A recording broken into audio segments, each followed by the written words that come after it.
I think that the third one is in the process of trying to be innovative and approaching your investors, and investors are not forthcoming. You see, whether we're in recession or not, in trying to get an investor to invest in your idea is always a very difficult task. Now, it is now left for you to develop a compelling, business proposal that will convince your investor. You see, some times ago, I was teaching on entrepreneurship, and I said there is no stingy man. Give a stingy man value, he will spend money. That's it.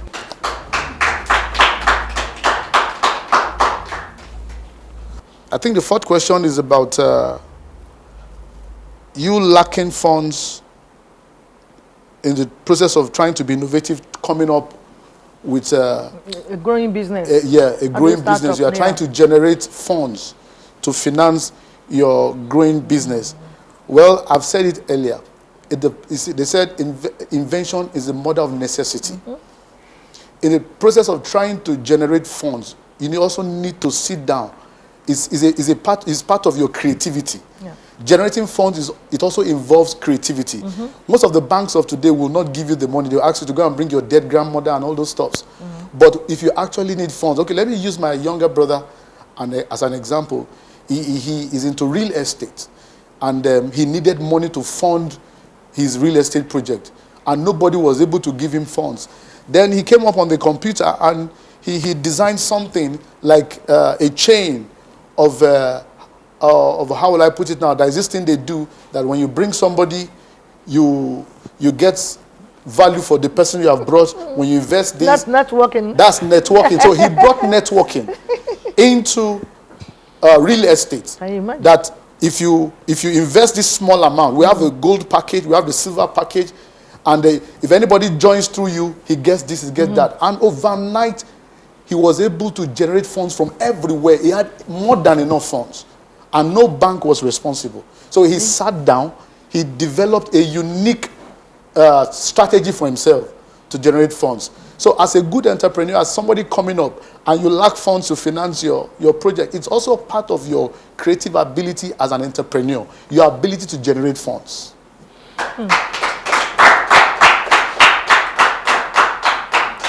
Thank you so much. May we have is that the last question? Is there another one? Yeah, we also have another one that says, how do we go about treasury bills in banks? If you want to go into such investment, the best advice we give people is to go to your bank. They have an investment department. Then you talk to the officer there. Then they will open you up to all the investments that has to do with treasury bills and everything. As a matter of fact, you can't do that without going through your bank. Of course. You understand? So when you get there, the mistake most of us have been making is that we limit our banking activities to savings. Yeah, just saving money. There are so many opportunities in the bank. When you get there, just tell them at the customer service, they will direct you to the right person. Yeah. This same question I'm answering right now, I've done it to a woman, and the woman called me and said, wow, I never believed that I can, make the best out of my money. Family members keep coming, borrowing money, taking money. So she doesn't know what to do with money because she's not married. So at the end of the day, I advised her, okay, I said, how do I go about these treasury bills? I said, okay, go to your bank. And when she got to the bank, they were very happy. They embraced her and everything. And, she made so much money that she had to call me and was thanking me.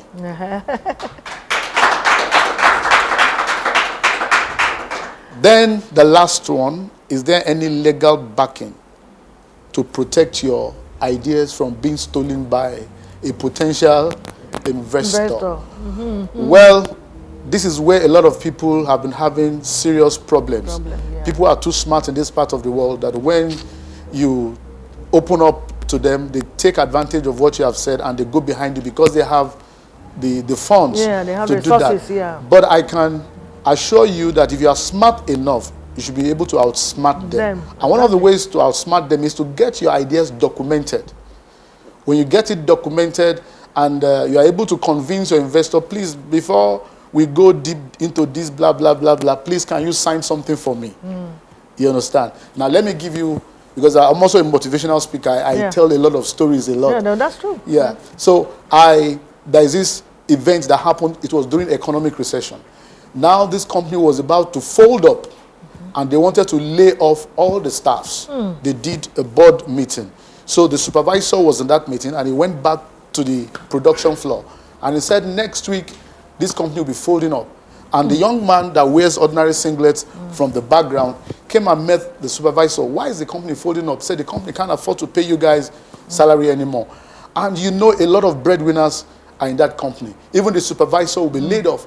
So he came back again and he told the supervisor, he said, sir, I have an idea. This company cannot fold up. Then the supervisor said, okay, what's the idea? I said, no. He said, whenever the board are meeting again, please invite me.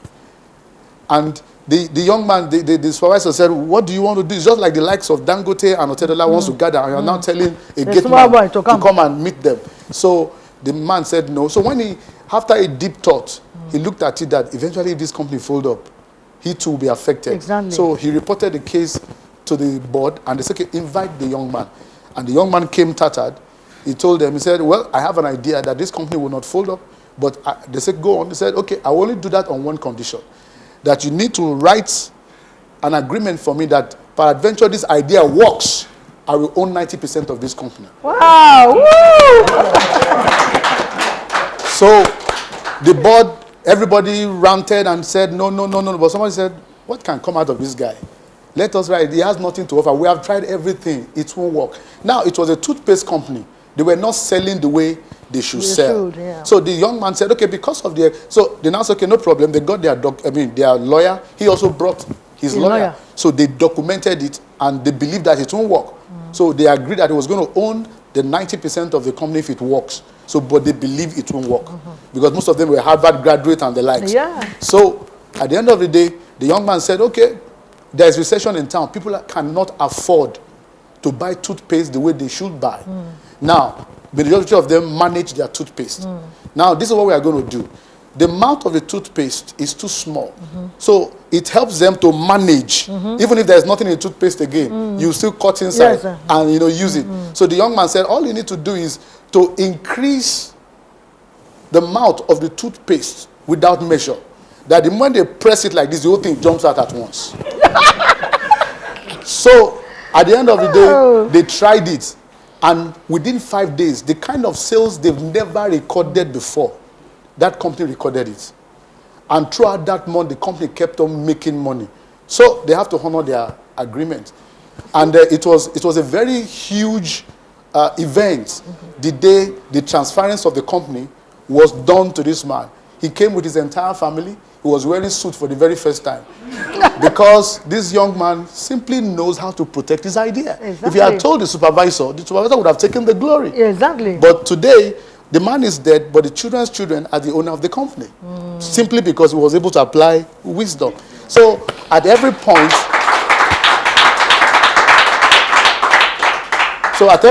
there is always what to do if you can think enough. There's always what to do if you can think enough. That's a good one. Please, your parting words. Well, my parting word has nothing to do with the question I'm being asked. Okay. Because part of me is also an artificial intelligence consultant. That's a good one. And the recent research that came up from the World Economic Forum, because we are talking about economic recession. Yeah. From the World Economic Forum, the next decade that we are right now, over 1 billion careers and jobs will be influenced with artificial intelligence, which is also going into digital economy. The reason why we are having economic recession now is because the world is migrating into digital economy. So over 1 billion jobs all over the world will be influenced by artificial intelligence. So the world is going towards artificial intelligence. Anybody that is not moving towards that direction will die in personal economic recession. Are you getting what I'm trying to say now? So the best way to invest in a season like this is to reskill yourself. The best way to escape the personal economic recession is to reskill yourself. What we have right now, that is going on now, there's a reskilling process. That is, you need to reskill yourself from what you used to know to what you need to know.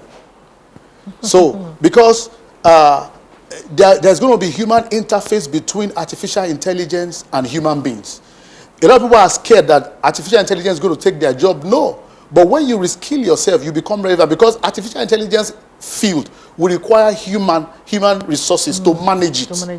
So if you are not skilled in that area, you'll be jobless. Maybe talk about this robot or something. Exactly. Not just robot.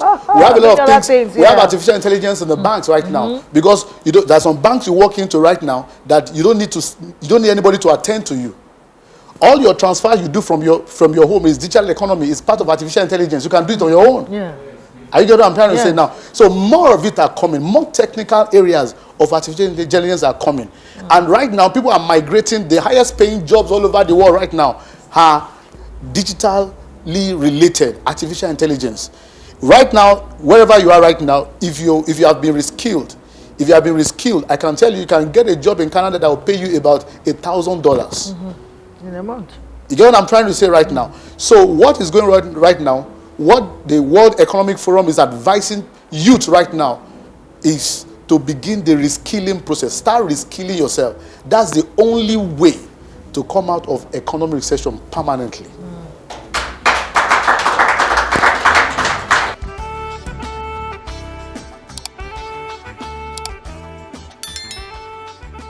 This is VVView.